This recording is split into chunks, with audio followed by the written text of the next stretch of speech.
दोस्तों, एक मशहूर लाइन है आई, मी एंड माई सेल्फ। इसका हिंदी में मतलब है मैं, मेरा और मैं स्वयं।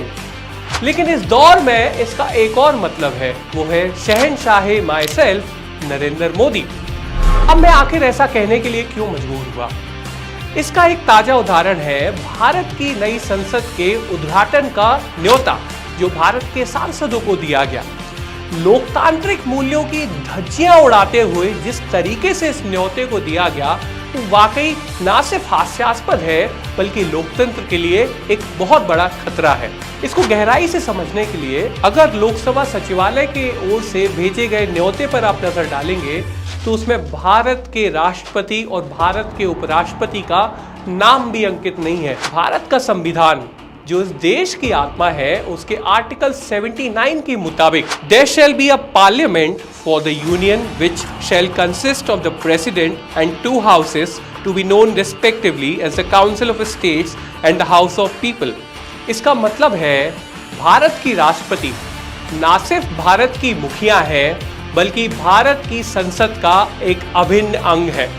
इसको आसान शब्दों में समझने के लिए हमें ज्यादा दूर जाने की जरूरत नहीं है। आप सिर्फ परंपराओं पर नजर डालें। भारत का जो संसद का सत्र है वो कभी भारत के प्रधानमंत्री नहीं बुलाते हैं। भारत के संसद का सत्र हमेशा भारत के राष्ट्रपति के आदेश पर ही बुलाया जाता है। भारत की संसद का सत्र कभी भी जब शुरू होता है तो भारत की राष्ट्रपति के अभिभाषण के साथ शुरू होता है।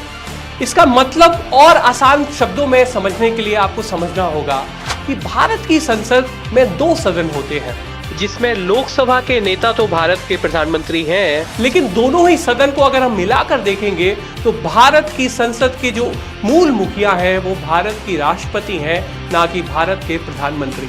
इसको और आसान शब्दों में समझने के लिए आप सिर्फ अपना मोबाइल उठाएं और गूगल पे टाइप करें ऑर्डर ऑफ प्रेसिडेंस, मतलब भारत में वरीयता का क्रम, जिसके मुताबिक भारत की राष्ट्रपति प्रथम पर आते हैं, भारत के उपराष्ट्रपति दूसरे नंबर पे हैं और भारत के प्रधानमंत्री तीसरे नंबर पर आते हैं। मैं सरकार से सिर्फ 3 सवाल पूछना चाहता हूँ। क्या ये भारत की राष्ट्रपति का अपमान नहीं है? क्या ये लोकतंत्र का चीरहरण नहीं है? क्या भारत का जो लोकतंत्र है अब तानाशाही की ओर नहीं बढ़ रहा है? तो फिर बड़ा सवाल ये उठता है कि आखिर क्यों लोकसभा के स्पीकर ने भारत के प्रधानमंत्री को, जो कि वरीयता के क्रम में तीसरे नंबर पर आते हैं और सिर्फ लोकसभा के नेता हैं, आखिर उनको किस हक से भारत की नई संसद यानी लोकतंत्र के सबसे बड़े मंदिर के उद्घाटन का न्योता क्यों दिया?